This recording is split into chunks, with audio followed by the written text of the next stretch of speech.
Está, então. Obrigada.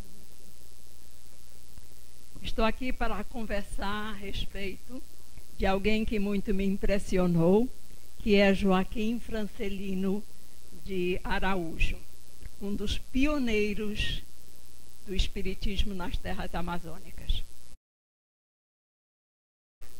Que o nosso trabalho tem por objetivo traçar o perfil biográfico de Joaquim Francelino de Araújo, que viveu aqui em nosso estado no final do século XIX e início do século XX.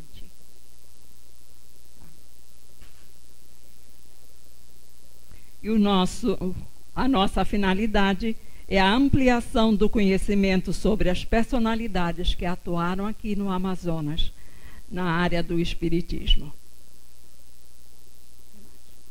O perfil traçado assenta-se em informações contidas em periódicos, jornais da época, alguns livros que eu encontrei daquela época em bibliotecas de Manaus e no acervo da FEA.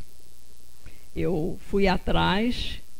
Aliás, a ideia primeiro me veio à mente de falar sobre o Francelino, porque eu li um material de 1911 em que fazia uma belíssima descrição do caráter dele. E como eu queria trazer para vocês um homem de bem, eu fui atrás. E é isso que Francelino é.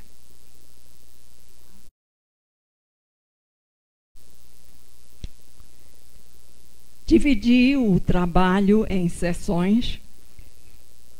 Fiz perguntas como: quem foi Francelino de Araújo?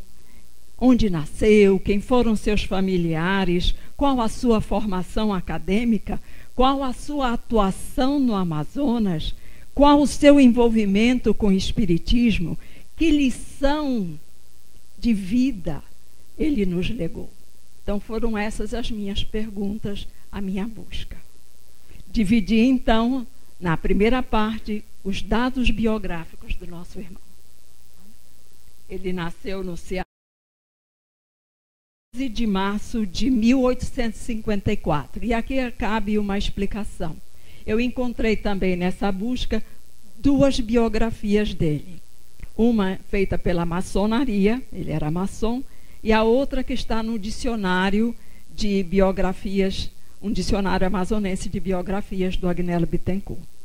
Então, o Bittencourt diz que ele nasceu em 1851, mas eu optei por 54, que é o que a maçonaria coloca, e eu penso que, como é uma fonte de informação mais antiga e foi feito na época que ele ainda estava encarnado, eu penso que seja mais fidedigna. Então, ele fez os seus cursos, os seus exames preparatórios em Fortaleza, no Ceará, mas cursou farmácia no Rio de Janeiro. Veja você como começa a vida desse nosso irmão, sempre em busca daquilo que ele quer. Nasceu no Ceará, estudou no Ceará, mas foi se formar no Rio de Janeiro. Ele casou-se com Clotilde Bevilacqua. Era nada mais, nada menos do que irmã do famoso Clovis Bevilacqua. Todo mundo que faz direito ouve falar em Clovis Bevilacqua, não é verdade, minha filha? Porque foi ele que escreveu o Código Civil Brasileiro, não é isso? Então, ele era cunhado do Clovis Bevilacqua. Ele casou no Ceará. Depois que se formou no Rio de Janeiro, ele voltou para o Ceará e casou lá com a Clotilde. Outra informação. Encontrei missa de 7º dia dela, missa de 30 dias, missa de 1 ano, com o nome Clotildes. Então, eu não sei se é Clotilde ou Clotildes. O mais comum que eu vi nos jornais era a Clotilde. Ele fixou residência em Manaus. Eu coloquei aqui como sendo segunda metade dos anos 1880, porque o nosso irmão biógrafo dele fala que ele veio para cá em 1884 e eu encontrei indícios que ele estava no Ceará nessa época. Então eu preferi ser mais cautelosa e dizer na segunda metade. Foi isso que eu coloquei. E viveu aqui até 1916, quando ele se mudou para Belém. Era a época de vacas magras aqui, e ele foi para Belém. Muito bem. A outra seção do meu trabalho se chama Atuação no Amazonas, que é isso que realmente nos chama a atenção. O que foi que ele fez aqui em Manaus? Ele viveu em Manaus em torno de 30 anos.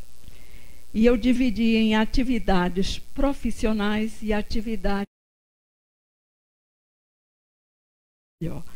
Nas atividades profissionais, ele atuou, é claro, na área da farmácia, já que ele era farmacêutico. E aqui em Manaus, ele chegou a ser proprietário da Farmácia Central. Isso está até no Diário Oficial aqui do Estado.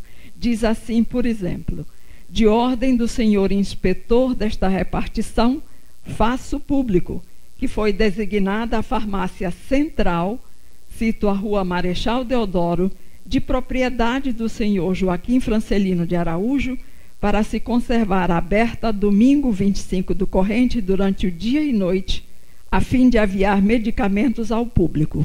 Está no Diário Oficial, Manaus, 25 de agosto de 1895.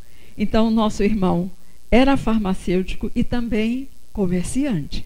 Ele tinha produtos que ele mesmo fazia, como, por exemplo, vinho tônico reconstituinte, pílulas emenagogas, pílulas tônicas restauradoras, pílulas vermífugas, água antissesonática, licor vegetal, xarope angico composto. Esses preparados eles fabricava e depois mandava para ser examinados e recebiam licença para ser comercializados. Todo esse trajeto a gente pode acompanhar nos jornais. Saía publicado, inclusive, no Diário Oficial. Ele com licença para poder colocar à venda os seus produtos. Ele continuou proprietário da Farmácia Central, pelo menos até 1908. Eu estou trazendo essa informação, porque Bittencourt diz que em 1900 ele abandonou o comércio. Mas eu encontrei indícios de que em 1908 ele ainda era proprietário da Farmácia Central. Houve um início de incêndio na farmácia, e isso foi matéria noticiada nos jornais, e depois ele assina um recibo e publica o recibo, porque a farmácia era segurada, e ele publica o recibo dando quitação, abrindo mão dos seus direitos, já que ele tinha recebido a indenização pelos prejuízos que tinha tido com o incêndio. O que mais? Ele, como profissional da área da farmácia, ele participou da Sociedade de Medicina e Farmácia do Amazonas, que foi instalada em 1899, e foi chamado para fazer parte da comissão encarregada de elaborar os estatutos desta sociedade. Ele também participou da Intendência Municipal. Na Intendência Municipal, ele exerceu o cargo de intendente por vários anos. Nós podemos encontrar no Diário Oficial ele sendo nomeado para compor a intendência em 1895. Mas em 1914. Então, ele foi intendente durante vários anos. E para dar um exemplo das atividades que ele fez, comissões que ele participou na intendência, temos aqui, por exemplo, publicado no Jornal do Comércio, comissões. Ele foi eleito para trabalhar na 3ª Comissão de Indústria, Obras Públicas, Viação e Comércio.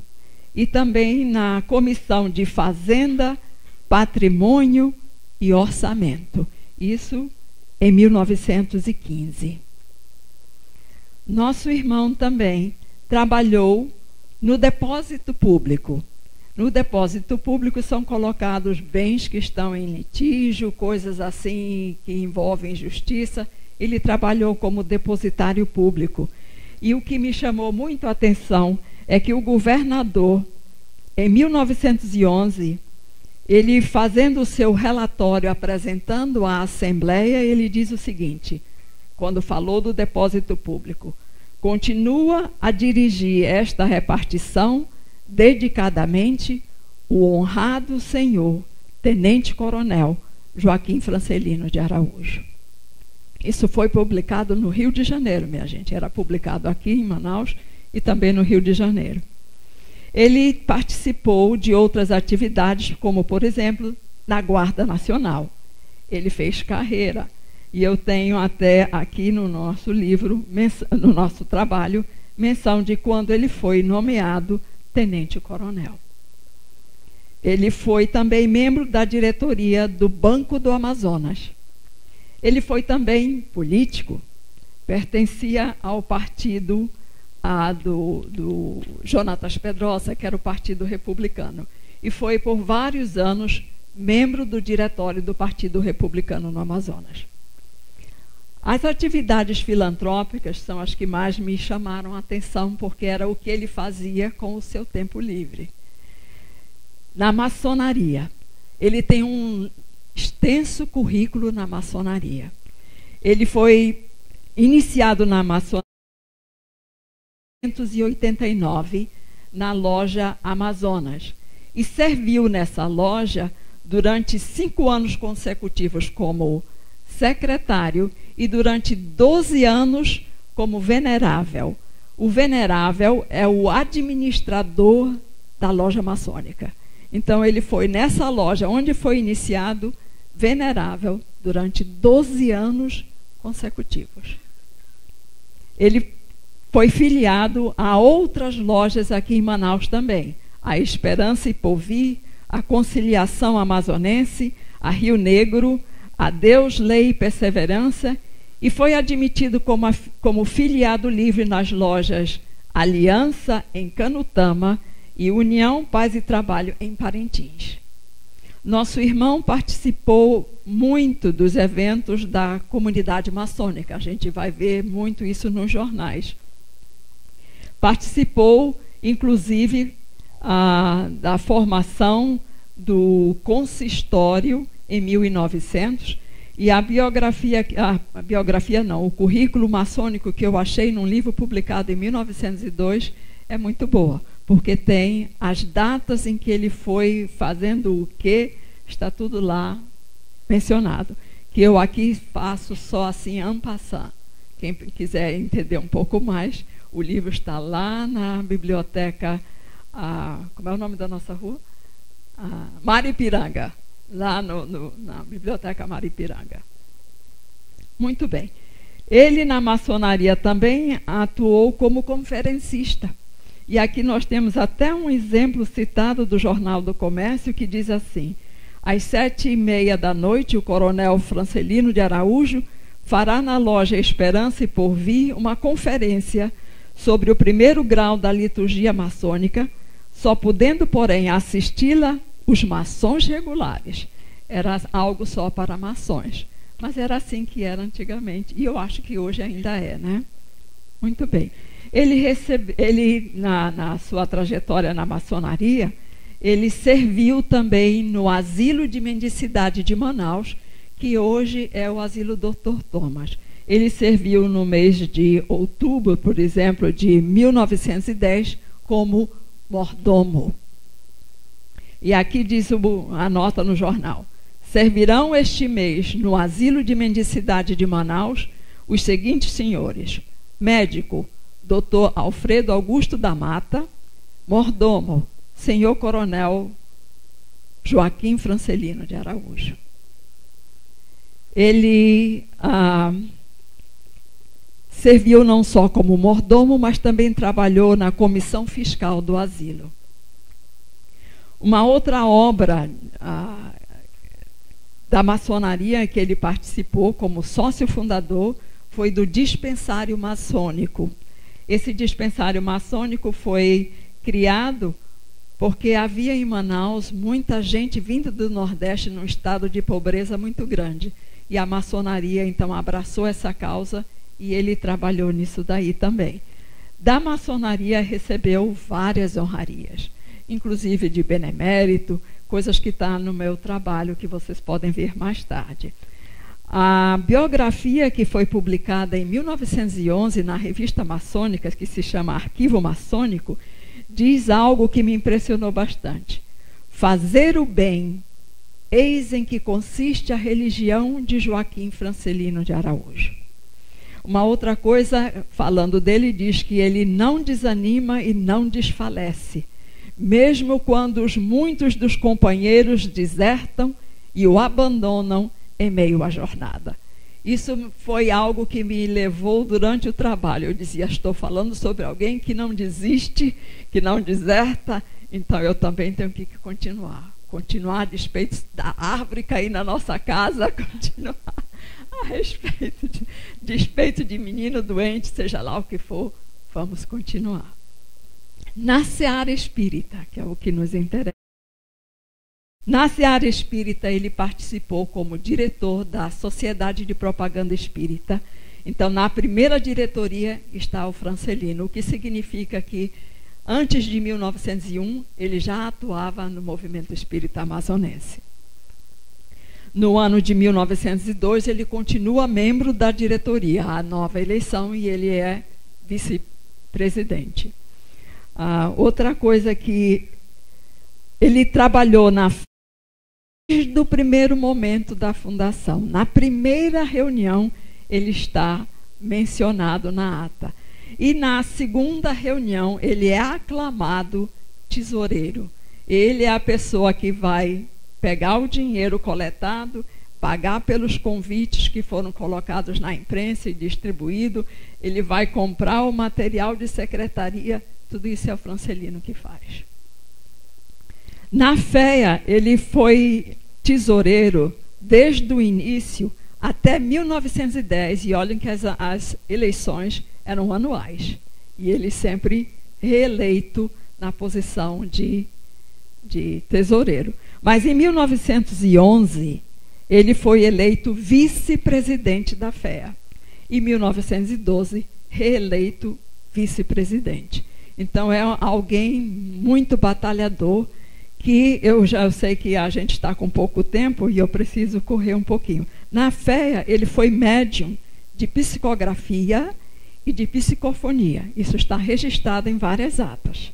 Tem mensagens, por exemplo, da que diz assim: o irmão Francelino de Araújo, médium, sendo atuado pelo irmão do espaço, Padre Henrique, deu uma comunicação relativa aos deveres de cada um. Um outro trecho que eu anotei aqui é o seguinte: o Antônio José Barbosa pediu a palavra, fez a sua apresentação e concluiu lendo uma prece dada pelo irmão Padre Henrique, por intermédio do médium Francelino de Araújo. Numa outra reunião diz assim: o médium Francelino é atuado e dá uma comunicação por escrito. Esse Padre Henrique é mencionado no Mensageiro.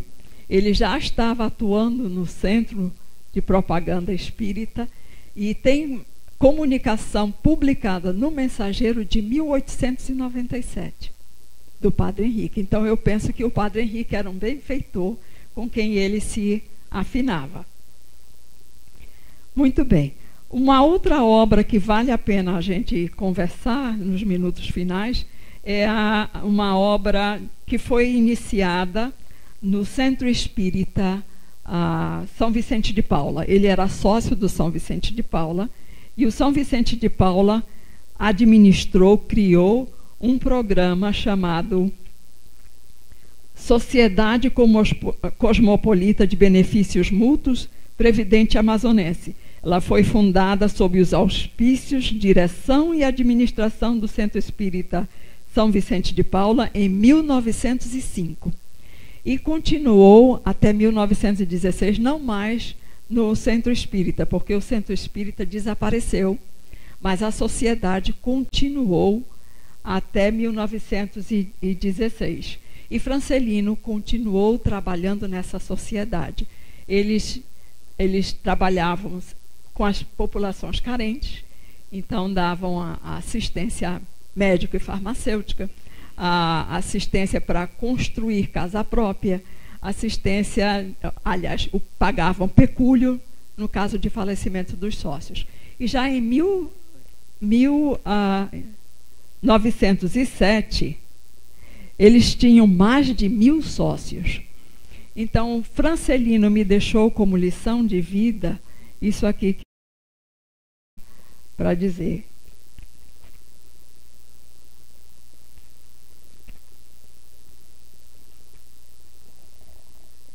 Me deixou como, aqui diz o seguinte: o que nos ressalta como lição de vida é o caráter altruísta do biografado, que utilizava suas habilidades em lidar com finanças, com a administração de entidades, para auxiliar os menos favorecidos da fortuna. Ressalta também a confiança que inspirava em seus companheiros, que por várias vezes o elegeram para cargos administrativos. E concluímos repetindo aqui as palavras com que Bittencourt, 1973, encerra a sua biografia de Francelino. Foi um grande homem, honrado e prestimoso. Muito obrigada. Daqui o Francelino.